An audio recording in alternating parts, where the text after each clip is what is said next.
గురించి మాట్లాడుతుంటే అంత భయం ఎందుకు? ఇప్పుడున్న రేవంత్ రెడ్డికి అగ్రికల్చర్ గురించి తెలియదు. వానికి భూమి కనబడితే రియల్ ఎస్టేట్ దండ కనబడుతుంది తప్ప అగ్రికల్చర్ గురించి కనబడదు. రియల్ ఎస్టేట్ ఎట్లా చేయాలి, దాని మీద ఎట్లా వ్యాపారం చేయాలి, బ్లాక్ మెయిలింగ్ ఎట్లా చేయాలి, కమిషన్ ఎట్లా కొట్టుకపోవాలి, అది మాత్రమే తెలుస్తుంది. కాంగ్రెస్ పార్టీ ఎమ్మెల్యే చెప్తున్నారు, నేనంటున్న మాట కాదు. ఇంతకుముందుకే మంచిగా ఆయన తలా ఏదో ఒకటి చేసుకొని బయటపడ్డాం. కానీ మా గవర్నమెంట్ వచ్చిన తర్వాత అలీబాబా 40 దొంగలు గతంలో ఉండే, కానీ ఇప్పుడు అలీబాబా 4 దొంగలు జమయ్యారు. అలీబాబా ఎవరు? రేవంత్ రెడ్డి గారు, 4 అన్నదమ్ములు వాళ్ళు జమయ్యారు. మాకు కూడా రూపాయి దొరకనిస్తారని చెప్పేసి మొత్తుకుంటున్నారు. భూమి కనపడితే ఇష్టపోవాలి, అంతే అలా పని. దాన్ని గమనించే రైతాంగానికి ఇస్తానటువంటి మాటకు కట్టుబడి 15,000 రూపాయలు 12,000 ఇస్తా అంటున్నావు. ఆ 12,000 జనవరి 26 నడేస్తా అన్నావు. మా వాళ్ళు గడియార కాడ కూర్చొని గడియారం తక్కువ ఉన్న పల్ల సెల్ ఫోన్ చూసుకుంటారు. ఇవ్వడదేమో ఆ టిక్కు లేదు, తక్కువ లేదు. ఈ పోరకు రాలే.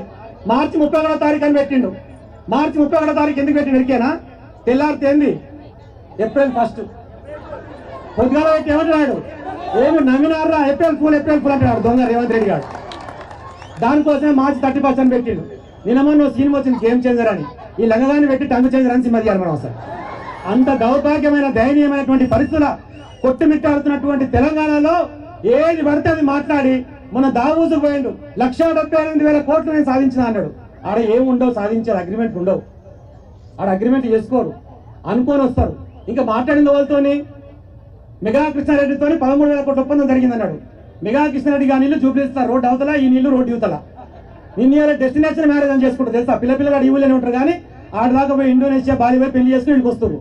అట్లా ఇక్కడ ఉన్న ఇద్దరు పోయి ఆడికి పోయి అగ్రిమెంట్ చేసుకుంటారు, డెస్టినేషన్ అగ్రిమెంట్. ఇక్కడ లేనట్టు, ఇక్కడ చేసుకో రానట్టు.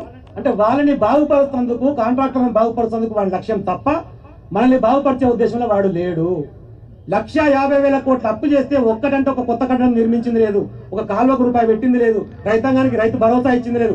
కాబట్టే ఈరోజు నల్గొండ కేంద్రంగా, కాక్టవర్ సెంటర్ గా నిలదీసేయడానికి రైతాంగం అంతా దగ్గర జమ అయింది. కేటీఆర్ గారు వచ్చిన తర్వాత మాట్లాడతారు. అప్పటి వరకు మనం ఓపికగా ఉందాం.